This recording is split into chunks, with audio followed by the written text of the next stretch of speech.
Kodagu channel ವಾರ್ತೆಗಳ ಪ್ರಾಯೋಜಕರು Muliya Keshav Bhat and sons, ಚಿನ್ನಾಭರಣಗಳ ಬೃಹತ್ ಮಳಿಗೆ, ಮಡಿಕೇರಿ, ಗೋಣಿಕೊಪ್ಪ, ಪುತ್ತೂರು, ಬೆಳ್ತಂಗಡಿ, ಬೆಂಗಳೂರು. ಹೋಮ್ಸ್ಕೇಪ್ ಫರ್ನಿಚರ್ಸ್, ಕೊಡಗಿಗೆ ಸಮೀಪದ ವಿಶಾಲವಾದ ಮಳಿಗೆ, ಪಯ್ಯಾವೂರ್, ಕೇರಳ. ಶಾರದಾ ಜ್ಯುವೆಲರ್ಸ್, ಕೊಡಗಿನ ಸಾಂಪ್ರದಾಯಿಕ ಆಭರಣಗಳ ಬೃಹತ್ ಮಳಿಗೆ, Aras road, Mysuru. A to Z super market, Vishwamanava double road, Kuvempu Nagar, Mysuru. SLV Promax, corn mix and corn products, Kushalnagar. Prashant furnitures, ನಿಮ್ಮ ಅಂದದ ಮನೆಗೆ ಚಂದದ ಪೀಠೋಪಕರಣಗಳ ಮಳಿಗೆ, industrial area, Madikeri. Fabins family restaurant, ಬೆಕಾಚಿ resto cafe, always cell tower, Kohinoor ರಸ್ತೆ, ಮಡಿಕೇರಿ. 2015ರಲ್ಲಿ ಮಡಿಕೇರಿಯಲ್ಲಿ ಟಿಪ್ಪು ಜಯಂತಿ ಆಚರಣೆ ಸಂದರ್ಭ ನಡೆದ ಘರ್ಷಣೆ ವೇಳೆ ಮೃತಪಟ್ಟ ಇಗ್ಗೋಡ್ಲು ನಿವಾಸಿ ವಿಶ್ವ ಹಿಂದೂ ಪರಿಷತ್ನ ಜಿಲ್ಲಾ ಪ್ರಧಾನ ಕಾರ್ಯದರ್ಶಿಯಾಗಿದ್ದ ದೇವಪಂಡ ಕುಟ್ಟಪ್ಪ ಸ್ಮರಣೆ ಜಿಲ್ಲೆಯ ವಿವಿಧೆಡೆ ನಡೆಯಿತು. ಮಡಿಕೇರಿ ನಗರದ ಓಂಕಾರೇಶ್ವರ ದೇವಾಲಯದಲ್ಲಿ ಹಿಂದೂ ಪರ ಸಂಘಟನೆಗಳ ಪ್ರಮುಖರು ಕುಟ್ಟಪ್ಪ ಅವರ ಹೆಸರಲ್ಲಿ ಶಾಂತಿ ಪೂಜೆಯನ್ನು ನೆರವೇರಿಸಿ ಆತ್ಮಕ್ಕೆ ಶಾಂತಿ ಕೋರಿದರು. ಈ ಸಂದರ್ಭ ಕುಕ್ಕೇರ ಅಜಿತ್ ಮಾತನಾಡಿದರು.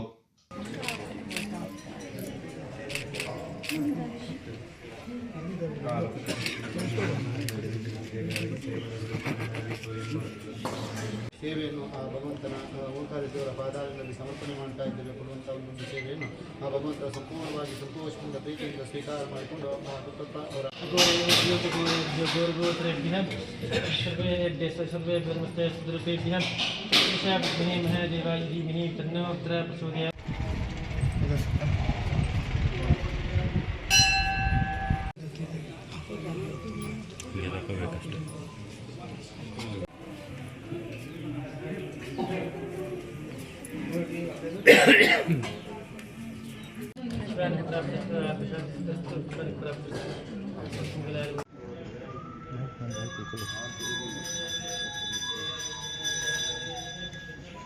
ಈ ಹಿಂದೆ 2015ರಲ್ಲಿ ಏನು ಕಾಂಗ್ರೆಸ್ ಸರ್ಕಾರ ಈ ರಾಜ್ಯದಲ್ಲಿದ್ದಂಥ ಸಂದರ್ಭದಲ್ಲಿ ಇದೇ ಸಿದ್ದರಾಮಯ್ಯನವರ ನೇತೃತ್ವದ ಸರ್ಕಾರ ಅವತ್ತು ಒಬ್ಬ ಮತ ಅಂಧ, ಕೊಲೆಗಡುಕ, ದೇಶದ್ರೋಹಿ ಈ ಒಬ್ಬ ಟಿಪ್ಪುವಿನ ಆಚರಣೆಯನ್ನು ಇಡೀ ರಾಜ್ಯದಲ್ಲಿ ಮಾಡಬೇಕನ್ನತಕ್ಕಂಥ ಒಂದು ವಿಚಾರಕ್ಕೆ ಹೋದಂಥ ಸಂದರ್ಭದಲ್ಲಿ ಇಡೀ ರಾಜ್ಯದಲ್ಲಿ ಅವತ್ತು ಭಾರಿ ದೊಡ್ಡ ಆಕ್ರೋಶ ಇತ್ತು. ಆದರೆ ಅದೇ ರೀತಿಯಲ್ಲಿ ಕೊಡಗಿನಲ್ಲೂ ಕೂಡ ಆ ಟಿಪ್ಪು ಅನ್ನತಕ್ಕಂಥ ಒಬ್ಬ ಮತ ಅಂಧ, ದೇಶದ್ರೋಹಿ, ಕೊಲೆಗಡುಕ ಈ ಕೊಡಗಿನ ಇತಿಹಾಸದಲ್ಲೇ ಕಂಡು ಕೇಳರಿಯದಂಥ ರೀತಿಯಲ್ಲಿ ಹಿಂದೂಗಳ ನರಮೇಧವನ್ನು ಮಾಡಿರತಕ್ಕಂಥ ಆ ಟಿಪ್ಪುವಿನ ಆಚರಣೆಯನ್ನು ಭಾರೀ ವಿರೋಧದ ನಡುವೆ ಹಿಂದಿನ ಕಾಂಗ್ರೆಸ್ ಸರ್ಕಾರ ಆಚರಣೆ ಮಾಡಲಿಕ್ಕೆ ಮುಂದಾಯಿತು. ಅಂಥ ಸಂದರ್ಭದಲ್ಲಿ ಇಡೀ ಹಿಂದೂ ಸಮಾಜ ಅದನ್ನು ವಿರೋಧ ಮಾಡುವುದರ ಮೂಲಕ ಆ ಒಂದು 2015ರ ನವೆಂಬರ್ 10 ಏನಿತ್ತು ಆ ದಿವಸ ಇಡೀ ಹಿಂದೂ ಸಮಾಜ ಆಕ್ರೋಶಭರಿತವಾಗಿ ಅದನ್ನು ವಿರೋಧ ಮಾಡಲಿಕ್ಕೆ ಪ್ರಯತ್ನ ಮಾಡ್ತದೆ. ಆದರೆ ಅವತ್ತು ಆ ಟಿಪ್ಪುವಿನ ಒಂದು ಕ್ರೂರತೆ, ಆ ಒಂದು ಹಿಂಸಾಚಾರದ ಒಂದು ರೀತಿಯಲ್ಲಿ ಇಡೀ ಇಲ್ಲಿನ ಇಸ್ಲಾಮಿಕ್ ಮತಾಂಧ ಶಕ್ತಿಗಳು, ದೇಶದ್ರೋಹಿಗಳು ಈ ಇಸ್ಲಾಮಿಕ್ ಗೂಂಡಾಗಿರಿಯನ್ನು ಪ್ರದರ್ಶಿಸತಕ್ಕಂಥ ಒಂದು ಮೇಲ್ಪಂಥೀಯರು ಯಾರಿದ್ದಾರೋ ಆ ವ್ಯಕ್ತಿಗಳ ಒಂದು ನೇತೃತ್ವದಲ್ಲಿ ಇಲ್ಲಿ ಬಂದು ಕೊಡಗಿನಲ್ಲಿ ನರಮೇಧ ಮಾಡುವಂಥ ಒಂದು ದೃಶ್ಯಕ್ಕೆ ಅವತ್ತಿನ ಸನ್ನಿವೇಶ ಕಾರಣ ಆಗಬಹುದು. ಕೊಡಗಿನಲ್ಲಿ ಒಂದು 100-200 ಜನ ಮಾಡಬೇಕಾದಂಥ ಕಾರ್ಯಕ್ರಮವನ್ನು ಇವರು ಕೇರಳ ಇರಬಹುದು, ಮಂಗಳೂರು ಭಾಗದಿಂದ, ಮೈಸೂರು ಭಾಗದಿಂದ, ಬೇರೆ ಬೇರೆ ಭಾಗಗಳಿಂದ ಹೆಚ್ಚಿನ ಇಸ್ಲಾಮಿಕ್ ಗೂಂಡಾಗಳನ್ನು ಕರೆಸಿ ಇಲ್ಲಿ ದೊಡ್ಡ ದುರಂತಕ್ಕೆ ಆ ಒಂದು ಸನ್ನಿವೇಶ ಕಾರಣ ಆಯಿತು. ಕಾರಿನ ಗಾಜು ಒಡೆದು ಸ್ಟೀರಿಯೋ ಕದ್ದ ಘಟನೆ ವಿರಾಜಪೇಟೆ ಗೋಣಿಕೊಪ್ಪ ಮುಖ್ಯ ರಸ್ತೆಯ ಅಂಬಟ್ಟಿ ಬಳಿ ನಡೆದಿದೆ. ಈ ಭಾಗದಲ್ಲಿ ಅನೇಕ ಕಳ್ಳತನ ಪ್ರಕರಣ ಜಾಸ್ತಿಯಾಗಿದೆ ಎಂದು ಸ್ಥಳೀಯರು ಆರೋಪಿಸಿದ್ದಾರೆ.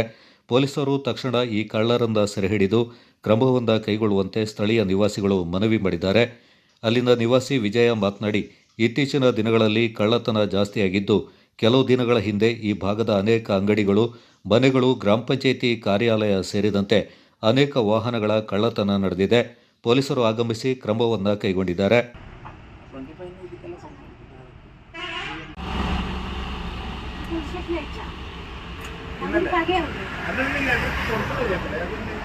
അവരെ പറ്റി ഒന്നും പറയേണ്ട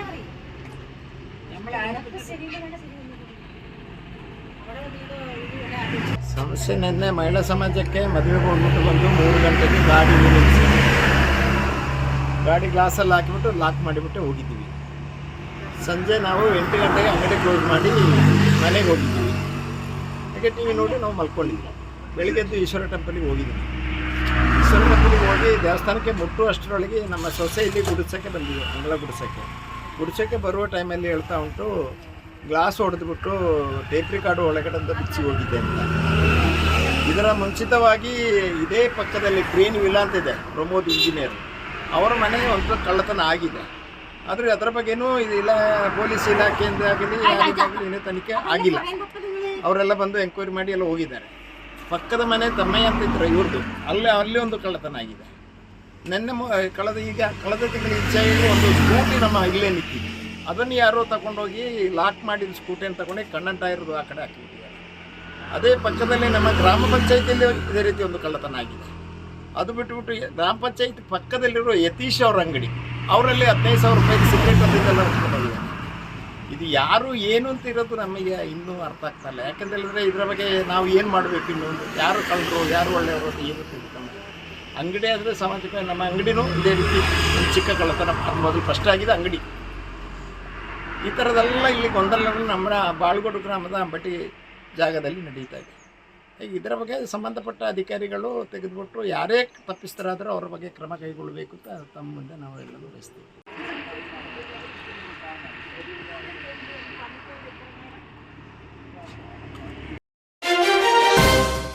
ಬೇಳೂರು ಸರ್ಕಾರಿ ಹಿರಿಯ ಪ್ರಾಥಮಿಕ ಶಾಲೆಯ ಶತಮಾನೋತ್ಸವ ಸಮಾರಂಭ ಭಾನುವಾರ ವೇದಿಕೆಯಲ್ಲಿ ನೆರವೇರಿತು. ರಾಜ್ಯದ ಪ್ರಾಥಮಿಕ ಮತ್ತು ಪ್ರೌಢ ಶಿಕ್ಷಣ ಸಚಿವ ಮಧು ಬಂಗಾರಪ್ಪ ಅವರು ಸಮಾರಂಭ ಉದ್ಘಾಟಿಸಿ ಮಾತನಾಡಿ, ಸರ್ಕಾರ 46,000 ಸರ್ಕಾರಿ ಶಾಲೆಗಳಲ್ಲಿ ಉಚಿತ ವಿದ್ಯುತ್ ಸಂಪರ್ಕ ನೀಡಲಾಗ್ತಾ ಇದ್ದು, ಶಿಕ್ಷಕರು ರಾತ್ರಿ ಸಮಯದಲ್ಲಿ ಹೆಚ್ಚುವರಿ ತರಗತಿಗಳನ್ನು ನಡೆಸಲು ಮತ್ತು ಮಕ್ಕಳಿಗೆ ಗುಣಾತ್ಮಕ ಕಂಪ್ಯೂಟರ್ ಶಿಕ್ಷಣವನ್ನು ಒದಗಿಸುವ ದೃಷ್ಟಿಯಿಂದ ಈ ನಿರ್ಧಾರ ಕೈಗೊಳ್ಳಲಾಗಿದೆ ಎಂದರು. ರಾಜ್ಯದಲ್ಲಿ 900 ಕರ್ನಾಟಕ ಪಬ್ಲಿಕ್ ಸ್ಕೂಲ್ಗಳನ್ನು ಪ್ರಾರಂಭಿಸಲಾಗುತ್ತೆ. ಈ ನಿಟ್ಟಿನಲ್ಲಿ 18,000 ಶಿಕ್ಷಕರ ಆಯ್ಕೆ ಪ್ರಕ್ರಿಯೆ ನಡೆಸಲು ಸರ್ಕಾರ ತೀರ್ಮಾನಿಸಿದೆ. ಈಗಾಗಲೇ 51,000 ಅತಿಥಿ ಶಿಕ್ಷಕರು ಕೆಲಸ ಮಾಡ್ತಾ ಇದ್ದು, ಗುಣಮಟ್ಟದ ಶಿಕ್ಷಣ ನೀಡಲಾಗ್ತಾ ಇದೆ ಎಂದರು.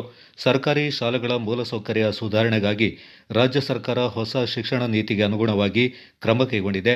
ಶಿಕ್ಷಕರ ತರಬೇತಿ, ಡಿಜಿಟಲ್ ತರಗತಿಗಳ ವಿಸ್ತರಣೆ ಮತ್ತು ವಿದ್ಯಾರ್ಥಿ ಸ್ನೇಹಿ ಪರಿಸರ ನಿರ್ಮಾಣ ಸರ್ಕಾರದ ಉದ್ದೇಶವಾಗಿದೆ ಎಂದರು.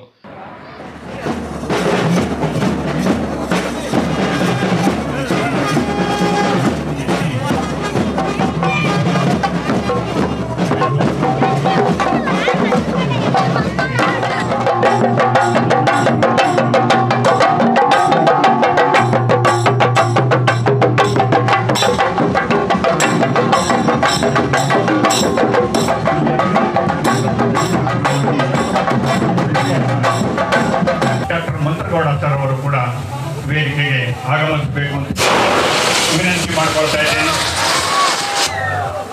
ಇಂದು ಜನ್ಮದಿನವನ್ನು ಆಚರಿಸಿಕೊಳ್ತಾ ಇರುವ ಮಂತ್ರಗೌಡ ಸರ್ ಅವರಿಗೆ ಮತ್ತೊಮ್ಮೆ ಎಲ್ಲರ ಹೃದಯಪೂರ್ವಕವಾದ ಶುಭಾಶಯಗಳನ್ನು ಕೋರ್ತಾ ಇದ್ದೇವೆ. ಒಂದು ಜೋರಾದ ಚಪ್ಪಾಳೆಯೊಂದಿಗೆ ಗಣ್ಯರನ್ನ ವೇದಿಕೆಗೆ ಆಹ್ವಾನಿಸ್ತಾ ಇದ್ದೇವೆ.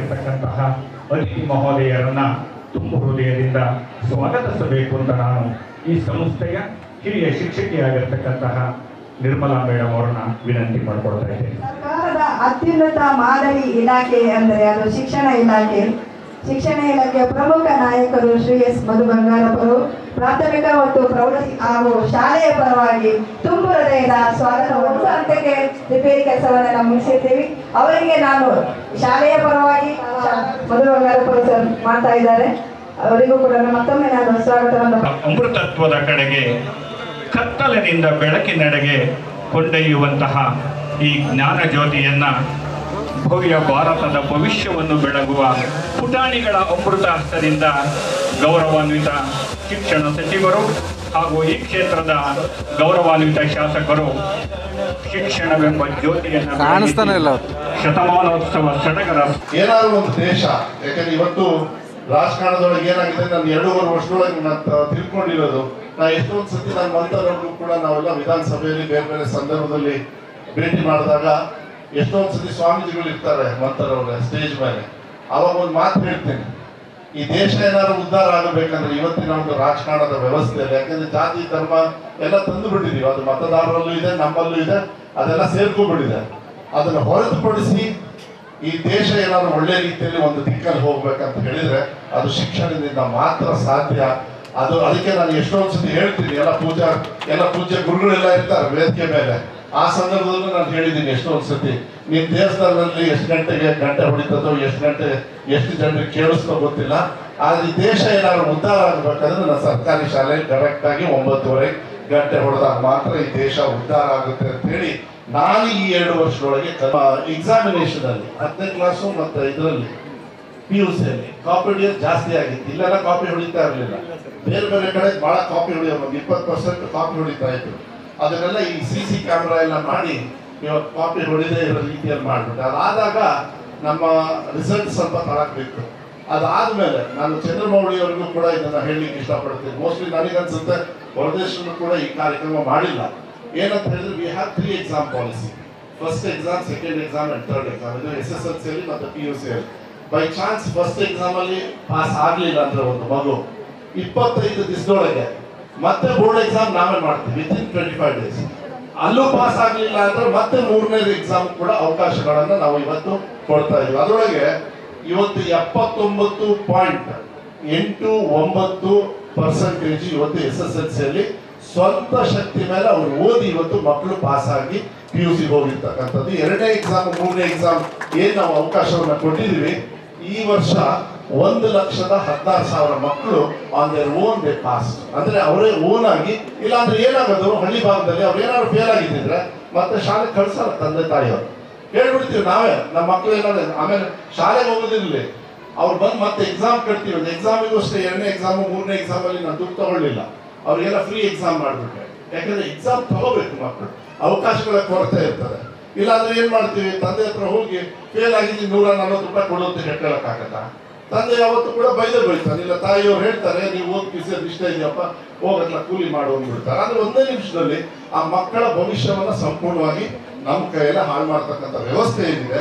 ಇವತ್ತು ನನಗೆ ಬಹಳ ಸಂತೋಷ ಇದೆ, ನನ್ನ ಇಲಾಖೆಯಲ್ಲಿ ಈ 2ನೇ ಎಕ್ಸಾಮ್ 3ನೇ ಎಕ್ಸಾಮ್ ಮಾಡಿ 1,16,000 ಮಕ್ಕಳು ಪಾಸ್ ಆಗಿ PUC ಹೋಗಿದ್ದಾರೆ.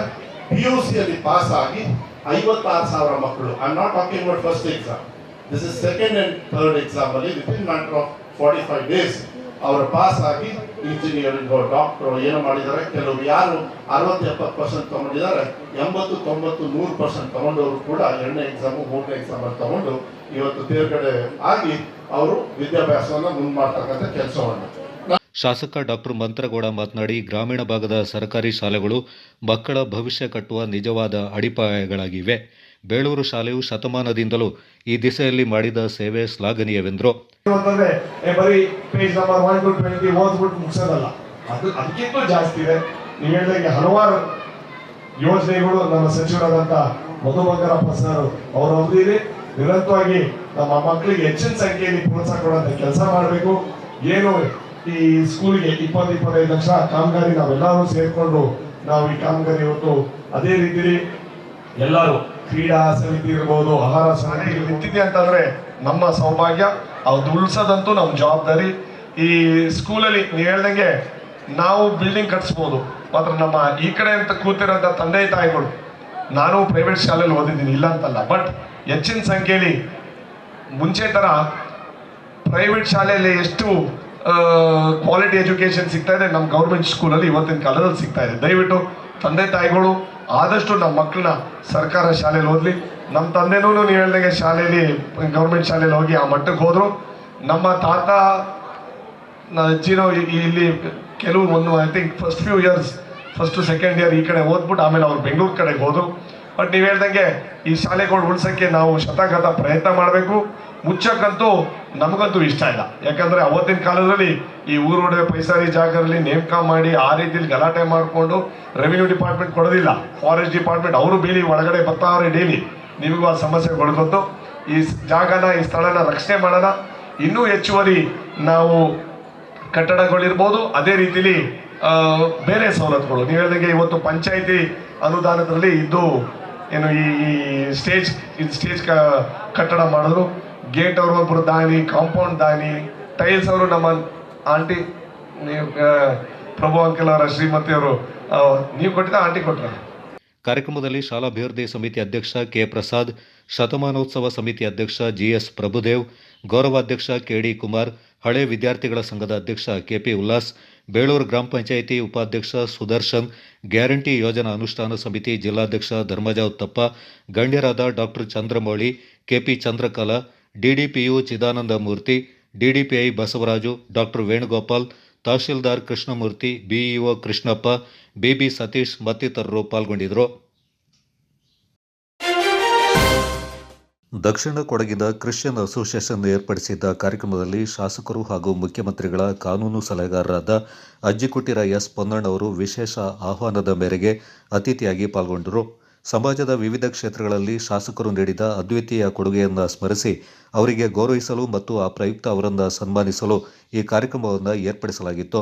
ಗೋಣಿಕೊಪ್ಪದ ಪರಿಮಳ ಮಂಗಳ ವಿಹಾರ ಸಭಾಂಗಣದಲ್ಲಿ ಏರ್ಪಾಡುಗೊಂಡ ಈ ಕಾರ್ಯಕ್ರಮದಲ್ಲಿ ಸನ್ಮಾನ ಸ್ವೀಕರಿಸಿ ಮಾತನಾಡಿದ ಶಾಸಕರು, ಬಹು ಹಿಂದಿನ ಕಾಲದಿಂದಲೂ ಕ್ರಿಶ್ಚಿಯನ್ ಸಮುದಾಯದವರು ಶೈಕ್ಷಣಿಕವಾಗಿ, ಸಾಮಾಜಿಕವಾಗಿ ಹಾಗೂ ಸಮಾಜದ ಎಲ್ಲ ಕ್ಷೇತ್ರಗಳಲ್ಲಿ ವಿಶಿಷ್ಟ ಕೊಡುಗೆಗಳನ್ನು ನೀಡುತ್ತಾ ಬಂದಿದ್ದಾರೆ.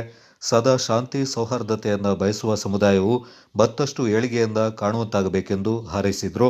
ತನ್ನ ಅಧಿಕಾರಾವಧಿಯಲ್ಲಿ ಅಲ್ಪಸಂಖ್ಯಾತರ ಕಲ್ಯಾಣ ಇಲಾಖೆ ವತಿಯಿಂದ ಹಾಗೂ ತನ್ನ ವೈಯಕ್ತಿಕ ನಿಧಿಯಿಂದ ಮಾತ್ರವಲ್ಲದೆ ಸರ್ಕಾರದ ವಿಶೇಷ ಅನುದಾನಗಳ ಮೂಲಕ ಅಲ್ಪಸಂಖ್ಯಾತರಾದ ಕ್ರಿಶ್ಚಿಯನ್ ಸಮುದಾಯದ ಹಲವಾರು ಅಭಿವೃದ್ಧಿ ಕಾಮಗಾರಿಗಳಿಗೆ ಈಗಾಗಲೇ ಕೋಟ್ಯಾಂತರ ರೂಪಾಯಿಯನ್ನು ನೀಡಿದ್ದೇನೆ.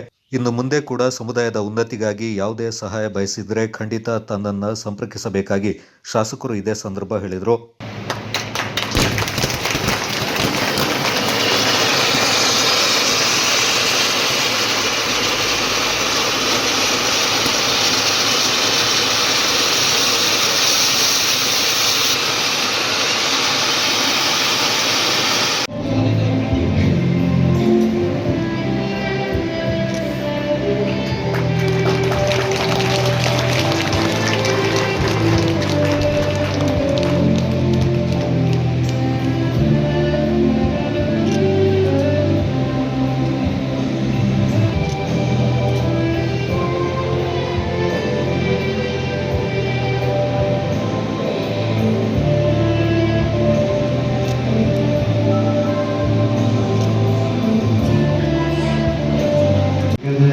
ನಿರೀಕ್ಷೆ ತಮ್ಮಿಂದ ನಾನೇನು ಈಗಾಗಲೇ ಹೆಚ್ಚು ಅಂತ ಇದೆ.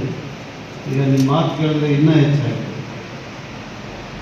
ಆದರೆ ಜನ ಸೇವೆ ಅಂತ ಹೇಳಿದ್ರೆ ಜನರ ನಿರೀಕ್ಷೆಯನ್ನು ಪ್ರಾಮಾಣಿಕವಾಗಿ ಈಡೇರಿಸುವಂಥ ಪ್ರಯತ್ನ ಮಾಡಿ ಎಲ್ಲವನ್ನ ಬಗೆಹರಿಸಲಿಕ್ಕೆ ಬಹುಶಃ ಸಾಧ್ಯನೇ ಇಲ್ಲ. ಬಗೆಹರಿಸಲಿಕ್ಕೆ ಸಾಧ್ಯ ಆಗಿದ್ದರೆ ಭಗವಂತ ಬಗೆಹರಿಸ್ಬಿಟ್ಟಿರೋದು ನಾವು. ಆದರೆ ಪ್ರಾಮಾಣಿಕತೆ ಮತ್ತು ಬದ್ಧತೆ ನಮ್ಮ ಕೈಯಲ್ಲಿ. ಆ ರೀತಿಯಾಗಿ ಜನರ ಸಮಸ್ಯೆಗಳನ್ನು ಬಗೆಹರಿಸುವಂಥ ಪ್ರಯತ್ನವನ್ನು ನಾನು ಕಳೆದ 2.5 ವರ್ಷಗಳಿಂದ ತಮ್ಮೆಲ್ಲರ ಪ್ರತಿನಿಧಿಯಾಗಿ, ಸೇವಕನಾಗಿ ವಿಧಾನಸಭೆಯಲ್ಲಿ ಮತ್ತು ಕ್ಷೇತ್ರದಲ್ಲಿ ಮಾಡಿದ್ದೇನೆ ಅಂತ ಹೇಳುವಂಥ ವಿಶ್ವಾಸ ನನಗಿದೆ. ಸಂದರ್ಭದಲ್ಲಿ ನಿಮ್ಮ ಒಂದು ಉತ್ತೇಜನ, ನಿಮ್ಮ ಒಂದು ಪ್ರೋತ್ಸಾಹ, ನೀವು ನಮಗೆ ನೀಡುವಂತಹ ಸಹಾಯಧನ ಖಂಡಿತವಾಗಿಯೂ ನಮ್ಮ ಸಮುದಾಯಕ್ಕೆ ಸಹಾಯವಾಗಿದೆ. ಅದು ನಮ್ಮೆಲ್ಲರ ಕ್ರೈಸ್ತ ಸಮುದಾಯದ ಪರವಾಗಿ ನಾನು ನಿಮಗೆ ಅನಂತವಾದ ಧನ್ಯವಾದವನ್ನು ಸಲ್ಲಿಸುತ್ತಾ ದೇವರು ನಿಮ್ಮನ್ನು ಆಶೀರ್ವದಿಸಲಿ, ಇನ್ನೂ ಹೆಚ್ಚಾದ ಆಯುರ ಆರೋಗ್ಯವನ್ನು ದಯಪಾಲಿಸಲೆಂದು ನಾವೇ. ನಿಮ್ಮ ಜ್ಯೋತಿ ಜನರ ಮುಂದೆ ಬೆಳೆದು. ಎಲ್ಲರಿಗೂ ಶುಭೋದಯ. ಕ್ರಿಸ್ತ ಯೇಸುವಿನಲ್ಲಿ ನಿಮಗೆ ಉತ್ಸಾಹ, ಉತ್ತೇಜನ, ಪ್ರೀತಿ, ಪ್ರೇರಣೆ, ಪವಿತ್ರಾತ್ಮ ಅವರ ಅನ್ಯೋನ್ಯತೆ, ದೀನ ದಯಾಳತೆ.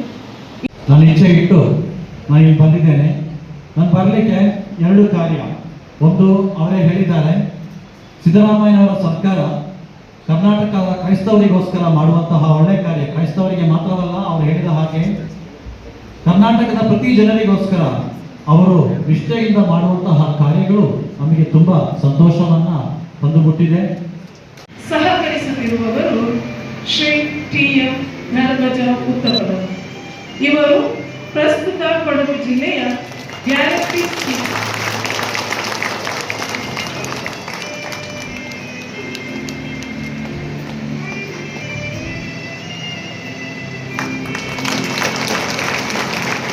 ಆಯ್ಕೆ ಬಂಧುಗಳೇ, ನಾವು ನಮ್ಮ ನೆಚ್ಚಿನ ನಾಯಕ ಶ್ರೀಮಂತ್ ಬನ್ನಣ್ಣನವರಿಗೆ ಈ ಸನ್ಮಾನ ಸಮಾರಂಭವನ್ನು ಏರ್ಪಡಿಸುತ್ತಿದ್ದೇವೆ.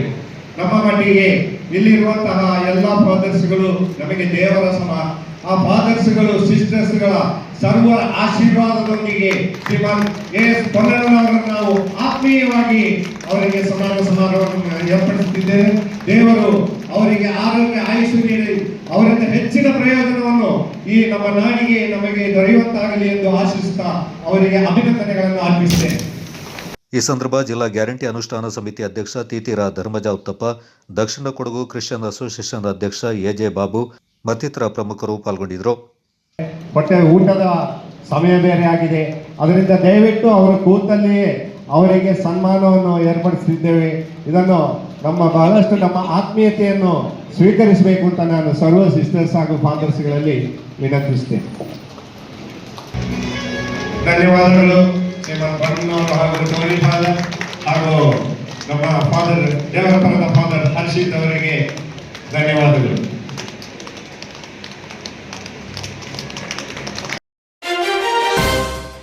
ಚೆನ್ನೈ ಮೂಲದ ದಾನಿಗಳಾದ ರಮೇಶ್ ಪ್ರಕಾಶ್ ಅವರು ಮಡಿಕೇರಿಯ ಶ್ರೀ ಓಂಕಾರೇಶ್ವರ ದೇವಸ್ಥಾನದ ಶಿವಲಿಂಗಕ್ಕೆ ಬೆಳ್ಳಿ ಕವಚವನ್ನು ದಾನವಾಗಿ ನೀಡಿದ್ದಾರೆ. ಕವಚದ ನಿವ್ವಳ ತೂಕ 456.5 ಗ್ರಾಂಗಳಾಗಿದ್ದು, ಪೂಜಾ ವಿಧಿವಿಧಾನಗಳೊಂದಿಗೆ ಬೆಳ್ಳಿಯ ಕವಚವನ್ನು ಓಂಕಾರೇಶ್ವರನಿಗೆ ಸಮರ್ಪಿಸಲಾಯಿತು. ಈ ಸಂದರ್ಭ ದೇವಾಲಯದ ಅಧ್ಯಕ್ಷ ಎಸಿ ದೇವಯ್ಯ, ಕಾರ್ಯನಿರ್ವಹಣಾಧಿಕಾರಿಗಳಾದ ದೇವರಾಜ್ ಪಾಲ್ಗೊಂಡಿದ್ದರು. ಸಮಿತಿ ಸದಸ್ಯರಾದ ಪ್ರಕಾಶ್ ಆಚಾರ್ಯ, ಅಂಬೇಕಲ್ಲು ಕುಶಾಲಪ್ಪ, ವಿಶಾಲ್ ನಂದಕುಮಾರ್ ಅವರು ಈ ಸಂದರ್ಭ ಹಾಜರಿದ್ದರು. ದೇವಾಲಯದ ಅರ್ಚಕ ವೃಂದ, ಸಿಬ್ಬಂದಿ ವರ್ಗದವರು ಹಾಗೂ ಭಕ್ತಗಣ ಈ ಸಂದರ್ಭ ಪಾಲ್ಗೊಂಡಿದ್ದರು.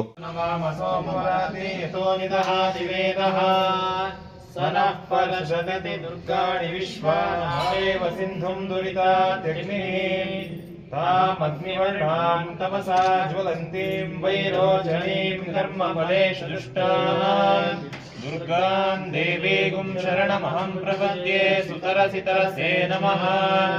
ಅಗ್ನೇ ತ್ವಂ ಪಾರಯಾನವ್ಯೋ ಅಸ್ಮಾನ್ ಸ್ವಸ್ತಿಭಿರತಿ ದುರ್ಗಾಣಿ ವಿಶ್ವಾ.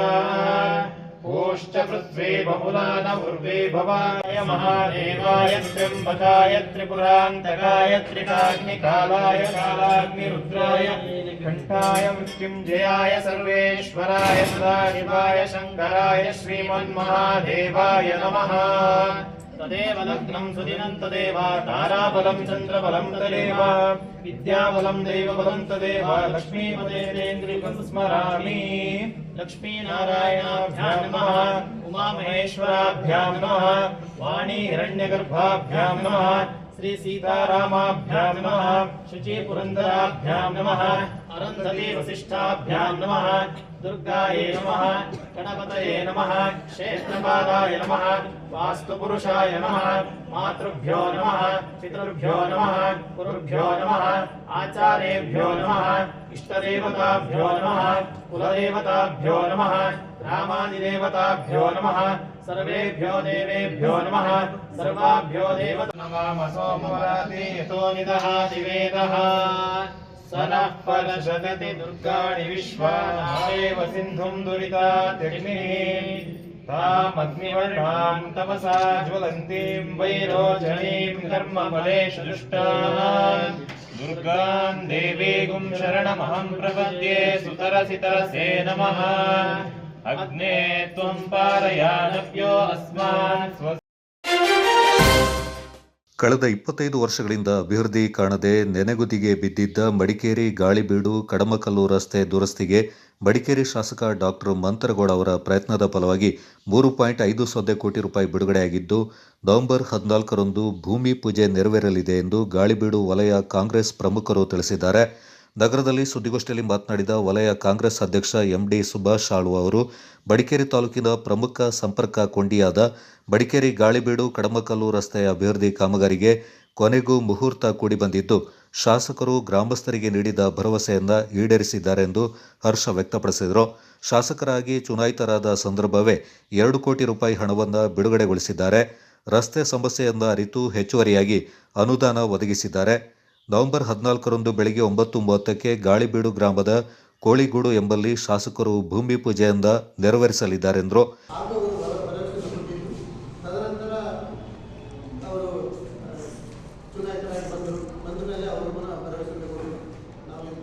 ಮಾಡಿಕೊಡ್ತಾರೆ, ಸ್ವಲ್ಪ ಕಾಲಾವಕಾಶ ಕೊಡಬೇಕು ನನಗೆ. ಅವರು ಒಂದು 2 ವರ್ಷದ ಸಮಯದಲ್ಲಿ ಪುನಃ ಅವರು 2 ಕೋಟಿ ಅನುದಾನವನ್ನು ಮೊದಲಿಗೆ ಅವರು ಪ್ರಸ್ತಾವನೆ ಕಳಿಸ್ತಾರೆ. ಅಲ್ಲಿಂದ ಅವರು ಸ್ವಲ್ಪ ದಿನ ಕಳೆದ ಮೇಲೆ ನಮ್ಮ ಹತ್ರ ಹೇಳ್ತಾರೆ, ಪುನಃ ಅದನ್ನು 3 ಕೋಟಿ ಮೇಲೆ ಪ್ರಸ್ತಾವನೆ 3.5 ಕೋಟಿಗೆ ನಾನು ಪ್ರಸ್ತಾವನೆ ಮಾಡಿದ್ದೇನೆ. ಅದು ಈಗ ಸ್ಯಾಂಕ್ಷನ್ ಆಗಿ ಬಂದಿರುವುದು. ಅದೇ ಈಗ ನವೆಂಬರ್ 14ಕ್ಕೆ 10 ಗಂಟೆಗೆ ನಾವು ಪೂಜೆಯನ್ನು ಮಾಡ್ತಾರೆ ಬಂದು ಈ ಒಂದು ಪಕ್ಕ ರಸ್ತೆಯನ್ನು ಮಾಡಲಿಕ್ಕೆ ನಮಗೆ ಅವರು ಗ್ರಾಮಸ್ಥರಿಗೆ ಭರವಸೆಯನ್ನು ಕೊಟ್ಟಿದ್ದು ಅದು ಈಡೇರಿದೆ ಅಂತ ನಮ್ಮ ಧಾರ್ಮಿಕ ಜನತೆಯವರಾಗಿ ನಾನು ವಲಯ ಅಧ್ಯಕ್ಷನಾಗಿ ಹೇಳ್ತಾರೆ. ಹಾಗೆಯೇ ಹಲವಾರು ಅಭಿವೃದ್ಧಿಯನ್ನು ಮಾಡಿದ್ದಾರೆ. ಕೆಲವು ಈ ಸಂಘ ಸಂಸ್ಥೆಗಳು ಇರ್ಬೋದು, ಮತ್ತು ಎಲ್ಲರಿಗೂ ಅವರು ಸಹಕಾರವನ್ನು ಕೊಡ್ತಾ ನಮ್ಮ ಜೊತೆ ಒಳ್ಳೆ ಒಡನಾಡಿಯಲ್ಲಿದ್ದಾರೆ. ಹಲವಾರು ಒಂದು ಏನು ದೊಡ್ಡ ದೊಡ್ಡ ಸಮಸ್ಯೆಗಳು ಇದ್ದರೂ ಅದನ್ನು ಬೆಟ್ಟದಷ್ಟು ಸಮಸ್ಯೆಗಳಿದೆ, ಅದನ್ನು ಒಂದು ಇವರು ಪರಿಹಾರ ಮಾಡಲಿಕ್ಕೆ ಮುಂದೆ ಬರ್ತಾ ಇದ್ದಾರೆ. ಹಲವಾರು ಇರ್ಬೋದು. ಈಗ ಒಂದು ಮತ್ತು ಡಿ ಲ್ಯಾಂಡ್ ಉದಾಹರಣೆ ಅದನ್ನು ಯಾವಾಗ ಸರಿಪಡಿಸಲಿಕ್ಕೆ ಅವಕಾಶ ಇತ್ತು, ಆದರೂ ಇದನ್ನು ಸರಿ ಮಾಡಿಲ್ಲ. ಅದರ ಬಗ್ಗೆಯೂ ಈಗ ಮಾಜಿ ಸಚಿವರ ಹತ್ರ ಮಾತಾಡಿ ಅವರು ವಲಯ ಕಾಂಗ್ರೆಸ್ ಮಾಜಿ ಅಧ್ಯಕ್ಷ ಕೋಳುಮಡಿಯನ ಅನಂತಕುಮಾರ್ ಮಾತನಾಡಿ, ಹಿಂದಿನ ಜನಪ್ರತಿನಿಧಿಗಳು ಮಾಡಲಾಗದ ಕೆಲಸವನ್ನು ಹಾಲಿ ಶಾಸಕರು ಮಾಡಿ ತೋರಿಸಿದ್ದಾರೆ. ಇದರಿಂದ ಜನರಿಗೆ ಹೆಚ್ಚು ಉಪಯೋಗವಾಗಲಿದೆ. ಈ ರಸ್ತೆಯಲ್ಲಿ ಹಲವು ರೆಸಾರ್ಟ್ಗಳಿದ್ದು ಹೆಚ್ಚಿನ ಸಂಖ್ಯೆಯ ವಾಹನಗಳು ಸಂಚರಿಸುತ್ತವೆ. ಸ್ಥಳೀಯ ಗ್ರಾಮ ಪಂಚಾಯತ್ ರಸ್ತೆ ಕಾಮಗಾರಿ ಮುಗಿಯುವವರೆಗೆ ಭಾರೀ ವಾಹನಗಳ ಸಂಚಾರಕ್ಕೆ ಪರ್ಯಾಯ ಮಾರ್ಗವನ್ನು ಸೂಚಿಸಬೇಕು. ಆ ಮೂಲಕ ನೂತನ ರಸ್ತೆ ದೀರ್ಘಕಾಲ ಉಳಿಯುವಂತೆ ನೋಡಿಕೊಳ್ಳಬೇಕೆಂದರು. 25 ವರ್ಷದಿಂದ ಎಷ್ಟೊಂದು ಗುಂಡಿ ಬಿದ್ದಿದೆ, ಅವರಿಗೆ ಏನು ಮಾಡಲಿಕ್ಕಾಗಲಿಲ್ಲ. ಅವರು ಸರ್ಕಾರಿ ಸುಮ್ಮನೆ ನಡ್ಕೊಂಡು ನಮ್ಮ MLAಗೆ ಹೆಸರು ಹಾಳು ಮಾಡಬೇಕು ಅಂತೇಳಿ ಬೇಕು ಅಂತಲೇ ಮಾಡಿದ್ರು. ಅದನ್ನು ನಾನು ಪ್ರಸ್ತಾಪ ಮಾಡಿದ್ದೇನೆ ಆ ಸಮಯದಲ್ಲಿ. ಈಗ ನಮ್ಮ MLA ಸಾಹೇಬರು ಬಂದ ಮೇಲೆ ಅವರು ಮಾಡುವಂಥ ಕಾರ್ಯಗಳು, ಅವರು ಮಾಡುವಂಥ ಬೆಂಕಿ ಅಂತ ಕೆಲಸಗಳನ್ನು ತಡೆಯಲಿಕ್ಕಾಗದೆ ಸುಮ್ಮನೆ ನಾಟಕವನ್ನು ಮಾಡ್ತಿದ್ದಾರೆ ಕೆಲವು ಜನ. ಮತ್ತು ಈಗ ಲಾರಿ ವಿಷಯ ಹೇಳಿದ್ದು ನಮಗೆ ರೆಸಾರ್ಟ್ಗಳಿಗೆ ಈಗ ನಾನು ಆದರೆ ಹೇಳ್ತಿದ್ದೇನೆ, ಪಂಚಾಯತಿನವ್ರಿಗೆ ನೋಟಿಸ್ ಮಾಡಿ, ನಮ್ಮ ಪತ್ರಿಕೆ ಕರೆದ್ರೆ ರೆಸಾರ್ಟ್ ಅವರು ಅದನ್ನು ಒಪ್ಕೊಳ್ಳೋದಿಲ್ಲ. ಪಂಚಾಯತ್ ನೋಟಿಸ್ ಮಾಡಿ ನಮ್ಮ ಕೆಲಸ ಕಾರ್ಯಗಳಾಗಿ ಅದು ಕ್ಯೂರಿಂಗ್ ಆಗಿ ಆ ರೋಡಲ್ಲಿ ವೆಹಿಕಲ್ ದೊಡ್ಡದಾಗಿ ಓಡಬಹುದು ಸಮಯವರೆಗೂ ಅವರು ಲಾರಿಯನ್ನು ಓಡಿಸಬಾರ್ದು, ಅವರು ನಿಲ್ಲಿಸಬೇಕು. ಆಮೇಲೆ ನಮ್ಮ ಕೆಲಸ ಮಾಡ್ಕೊಳ್ಳಿ, ಅವರ ಕೆಲಸ ನಾವು ಯಾವ ತಡೆ ಹೇಳಿಲ್ಲ. ಈಗ ಅಲ್ಲಿ ದೊಡ್ಡದಾಗಿ ಅದೇ ರಸ್ತೆ ಬರ್ಕೊಂಡೀಗ ಈಗ ಬರ್ಕೊಂಡು ತೊಂದರೆ ಕೆಲಸ ಸ್ಟಾರ್ಟ್ ಆದ ಮೇಲೆ ಮುಗಿದು ಅದರ ಲಾರಿ ಓಡಬಹುದು ಅಂತ ಹೇಳುವಂಥ ಇಂಜಿನಿಯರ್ ಅವರ ಮಾತು ಬರುವವರೆಗೆ ಆ ಲಾರಿಗಳು ಓಡಬಾರ್ದು, ಸ್ಟಾಪ್ ಆಗಬೇಕು. ಕೆಲಸ ಸ್ಟಾಪ್ ಆಗಬೇಕು. ಸಣ್ಣ ಸಣ್ಣ ಅವರು ಹೋಗಬೇಕು. ರೆಸಾರ್ಟ್ ಇವರು 10 ಟೈರು 12 ಗಾಡಿಯಲ್ಲಿ ಬರ್ಕೊಂಡಲ್ಲಿ ಬಂದು ನಿಲ್ಲಿಸ್ಕೊಂಡು ನಿಲ್ಲಿಸಿ ಬೇರೆ ಸಣ್ಣ ಗಾಡಿಯಲ್ಲಿ ರೆಸಾರ್ಟ್ ತಗೊಂಡು ಆ ನಿಲ್ಲಿಸಬೇಕೀಗ.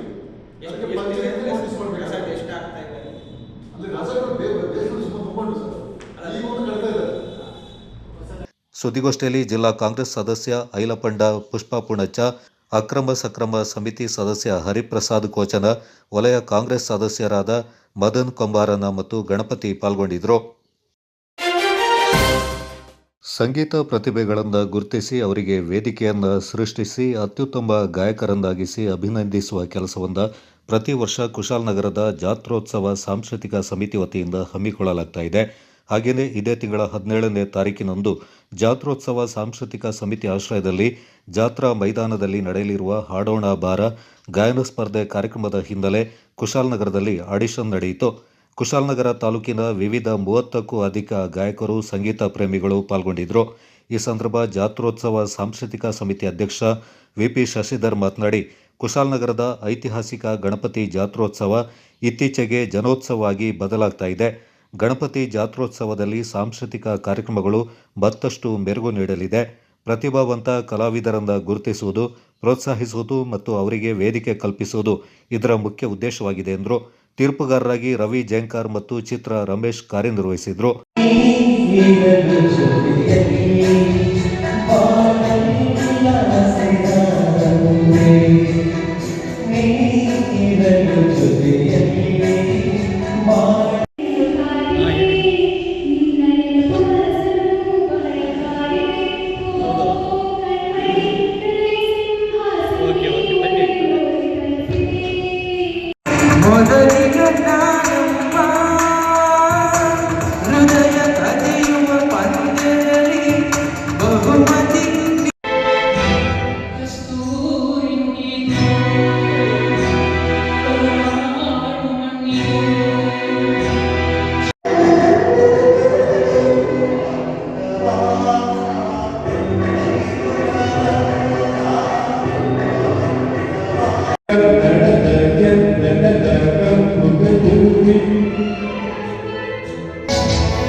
ಕುಶಾಲನಗರದ ರಥೋತ್ಸವದ ನಿಮಿತ್ತ ಒಂದು ಜನಾಕರ್ಷಣೀಯವಾದಂಥ ಚಿತ್ತಾಭರಣಕ್ಕೆ ಜನರನ್ನು ಈಡು ಮಾಡುವಂಥ ಮತ್ತು ಅರ್ಥಪೂರ್ಣವಾದ ಜನರನ್ನು ಮಂತ್ರಮುಗ್ಧಗೊಳಿಸುವ ಒಂದು ವೈವಿಧ್ಯಮಯ ಕಾರ್ಯಕ್ರಮಗಳನ್ನು ದಸರಾದಲ್ಲಿ ಹೇಗೆ ಕ್ರೀಡೆ, ಸಾಂಸ್ಕೃತಿಕ, ಯುವ ದಸರಾ, ಮಕ್ಕಳ ದಸರಾ ಎಲ್ಲವೂ ಆಗುತ್ತೆ. ಹಾಗೆ ನಮ್ಮೂರಿನಲ್ಲೂ ಒಂದಷ್ಟು ಕಾರ್ಯಕ್ರಮಗಳನ್ನು ಹೊಸದಾಗಿ ಪರಿಚಯಿಸಬೇಕು, ಪ್ರಯೋಗ ಕೊಡಬೇಕು ಅಂತೇಳಿ ಕಳೆದ 4-5 ವರ್ಷಗಳಿಂದ ಸಾಂಸ್ಕೃತಿಕ ಸಂಭ್ರಮವನ್ನು ನಾವು ರಥೋತ್ಸವದ ನಿಮಿತ್ತ ಜಾತ್ರೋತ್ಸವದ ಸಮಾರಂಭದಲ್ಲಿ ಮಾಡಿಕೊಳ್ತಾ ಇದ್ದೀವಿ. ಕಳೆದ 2-3 ವರ್ಷಗಳಿಂದಲೂ ಕೂಡ ಅದು ಜನಮನವನ್ನು ಸೆಳೆದೇ ಇದೆ.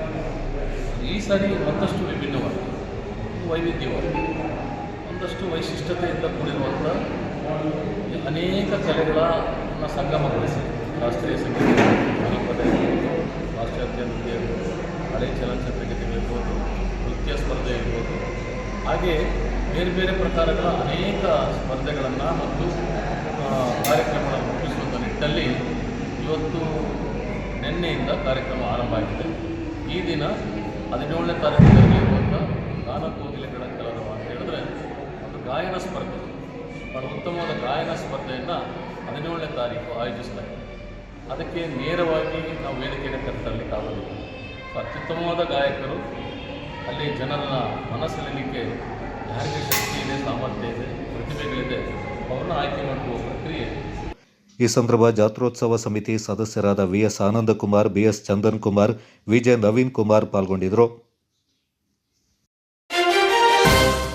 ಡಿಸೆಂಬರ್ 2ರಂದು ನಡೆಯಲಿರುವ ಹನುಮ ಜಯಂತಿಯಿಂದ ಅದ್ದೂರಿಯಾಗಿ ಆಚರಣೆ ಮಾಡಲು ಮಡಿಕೇರಿ ಕ್ಷೇತ್ರದ ಶಾಸಕ ಡಾಕ್ಟರ್ ಮಂತ್ರಗೌಡ ಅವರ ಸಮ್ಮುಖದಲ್ಲಿ ಸಭೆ ನಡೆಸಲಾಯಿತು.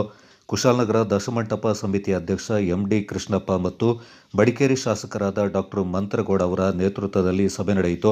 ಈ ಸಂದರ್ಭ ಎಂಡಿ ಕೃಷ್ಣಪ್ಪ ಮಾತನಾಡಿ, ಕಳೆದ ಬಾರಿ ಆದ ನ್ಯೂನತೆಗಳಿಂದ ಸರಿಪಡಿಸಿಕೊಂಡು ಈ ಬಾರಿ ಅದ್ದೂರಿಯಾಗಿ ಆಚರಣೆ ಮಾಡಲು ಊರಿನ ಪ್ರಮುಖರು, ಗಣ್ಯ ವ್ಯಕ್ತಿಗಳು, ರಾಜಕೀಯ ಮುಖಂಡರು ಕೈಜೋಡಿಸಿ ಅಂತ ಮನವಿ ಮಾಡಿಕೊಂಡ್ರು.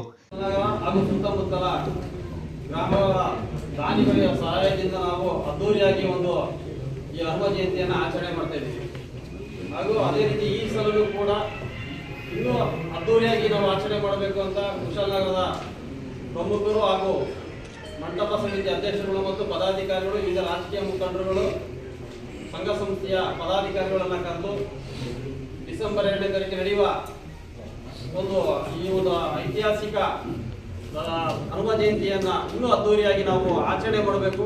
ಅವರ ಹತ್ರ ಸಲಹೆಗಳು ಏನಾದರೂ ಈ ಒಂದು 6 ವರ್ಷದಲ್ಲಿ ಕೆಲವು ಸಣ್ಣ ಪುಟ್ಟ ತಪ್ಪುಗಳಾಗಿದ್ದರೆ ಅದನ್ನು ಸರಿಪಡಿಸಿಕೊಂಡು ಯಾವುದು ತಪ್ಪಾಗಿದೆ ಅದನ್ನು ಸಲಹೆಗಳನ್ನ ಕೊಟ್ಟರೆ ಆ ಸಲಹೆಗಳನ್ನ ನಾವು ತಗೊಂಡು ಮುಂದಿನ ಡಿಸೆಂಬರ್ 2ಕ್ಕೆ ನಡೆಯುತ್ತೆ. ಆ 2ಕ್ಕೆ ಅದನ್ನು ಸರಿಪಡಿಸಿ ಉತ್ತಮವಾಗಿ ನಾವು ಅದ್ದೂರಿಯಾಗಿ ನಾವು ಒಂದು ಕಾರ್ಯಕ್ರಮವನ್ನು ಮಾಡುವ ಅಂತ ಹೇಳ್ಕೊಂಡು ನಾವು ಈ ಒಂದು ಸಭೆ ಅಧ್ಯಕ್ಷರ ನೇತೃತ್ವ, ಶಾಸಕರ ನೇತೃತ್ವದಲ್ಲಿ ನಾವು ಸಭೆಯನ್ನು ಕರೆದಿದ್ದೀವಿ.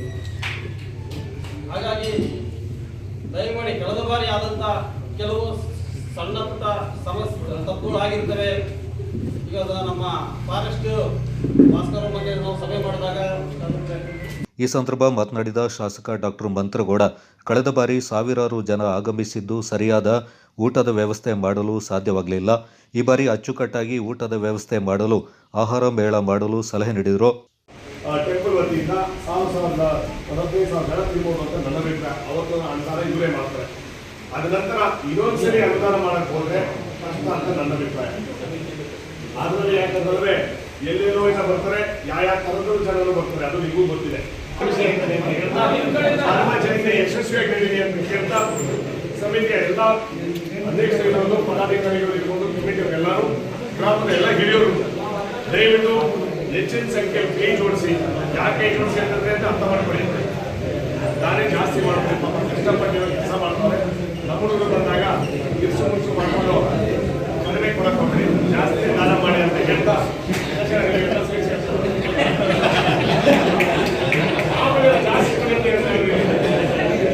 ನಾನು ಯಾವ ಡೀಟೇಲ್ ಯಾಕೆ ಗೊತ್ತಿಲ್ಲ ಅಂತಂದ್ರೆ, ನೀವು ಹೇಳ್ದಂಗೆ ಮಂಜು ಅವ್ರು ಹೇಳ್ದಂಗೆ ತಿರುಗ್ತಾಂದು ನನ್ನ ಜವಾಬ್ದಾರಿ ಇಲ್ಲ. ಯಾವ ರೀತಿ ಮಾನದಂಡ ಮಾಡ್ತಾರೆ ಅದು ಟ್ರಾನ್ಸ್ಪರೆಂಟ್ ಆಗಿ ಮಾಡಲಿ ಅಂತ ನನ್ನ ಅಭಿಪ್ರಾಯ.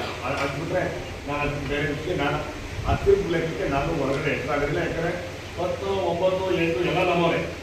ನಾನು ಇವ್ರನ್ನ ಫೇವರ್ ಮಾಡೋಕ್ಕೆ, ಅವ್ರ ಫೇವರ್ ಮಾಡೋಕ್ಕೆ ಇಲ್ಲಿ ಗಂಟ. ಬ್ಲಾಕ್ ಕಾಂಗ್ರೆಸ್ ಅಧ್ಯಕ್ಷ ವಿಪಿ ಶಶಿಧರ್ ಮಾತನಾಡಿ, ಕಳೆದ ಬಾರಿ ಅದ್ದೂರಿ ಮಂಟಪಗಳಿಂದ ವೀಕ್ಷಣೆ ಮಾಡಲು ಸಾವಿರಾರು ಜನ ಕಾತುರದಿಂದ ಕಾಯ್ತಾ ಇದ್ರು. ಆದರೆ ತಡವಾಗಿ ಆಗಮಿಸಿದ ಮಂಟಪಗಳಿಂದ ವೀಕ್ಷಣೆ ಮಾಡಲು ಸಾಧ್ಯವಾಗಲಿಲ್ಲ. ಈ ಬಾರಿ ಆ ರೀತಿ ಆಗದಂತೆ ನೋಡಿಕೊಳ್ಳಲು ಸಮಿತಿಯ ಸದಸ್ಯರಿಗೆ ಸಲಹೆ ನೀಡಿದರು. ಭಾರತೇಶ್, ಅನುದೀಪ್, ಕುಶಾಲನಗರ ದಂಡಾಧಿಕಾರಿಯಾದ ಕಿರಣ್ ಗೌರಯ್ಯ, ಸಮಿತಿಯ ಪ್ರಮುಖರು ಈ ಸಂದರ್ಭ ಹಾಜರಿದ್ದರು.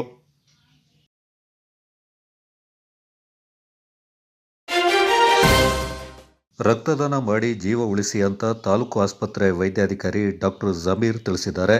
ತಥಾಸ್ತು ಸಾತ್ವಿಕ ಸಂಸ್ಥೆ ಅಬಕಾರಿ ನಿರೀಕ್ಷಕರ ಕಚೇರಿ ಮೈಸೂರು, ಬಿಟಿ ಚಂದಯ್ಯ ಗೌರಮ್ಮ ಸರ್ಕಾರಿ ಪದವಿ ಕಾಲೇಜು ಇವರ ಸಂಯುಕ್ತಾಶ್ರಯದಲ್ಲಿ ಸೋಮರಪೇಟೆ ಪಟ್ಟಣದ ಸರ್ಕಾರಿ ಆಸ್ಪತ್ರೆ ಆವರಣದಲ್ಲಿ ಆಯೋಜಿಸಲಾಗಿದ್ದ ರಕ್ತದಾನ ಶಿಬಿರ ಉದ್ಘಾಟಿಸಿ ಅವರು ಮಾತನಾಡಿದರು.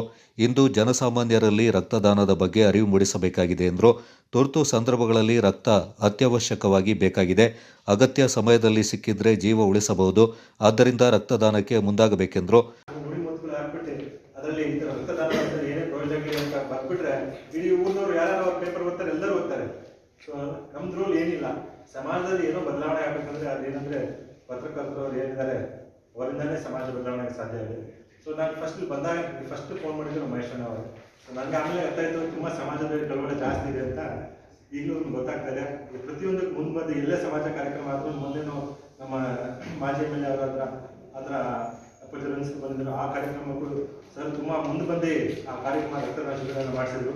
ಸೊ ಅವ್ರಿಗೆ ನಾನು ಪೂರ್ವಕ ಧನ್ಯವಾದಗಳು ಸರ್. ಏನಿದ್ರೆ ಹಾಸ್ಪಿಟಲ್ ರಕ್ತದಾನಕ್ಕೆ ಏನು ತೊಂದರೆ ಆಗೋದಕ್ಕೆ ನೀವು ದಯವಿಟ್ಟು ನೋಡ್ಕೊಂಡು ಹೋಗ್ಬೇಕು. 4 ಅಕ್ಷರ ಪ್ರತಿ ಪತ್ರಿಕೆಯಲ್ಲೂ ರಕ್ತದಾನ ಮಾತದ ಬಗ್ಗೆ ನೀವು ಬರ್ಬಿಟ್ಟು ಸಮಾಜವನ್ನು ಚೇಂಜ್ ಮಾಡಬೇಕು, ಇಲ್ಲ ನಿಮ್ಮ ಕೈಲಿದೆ.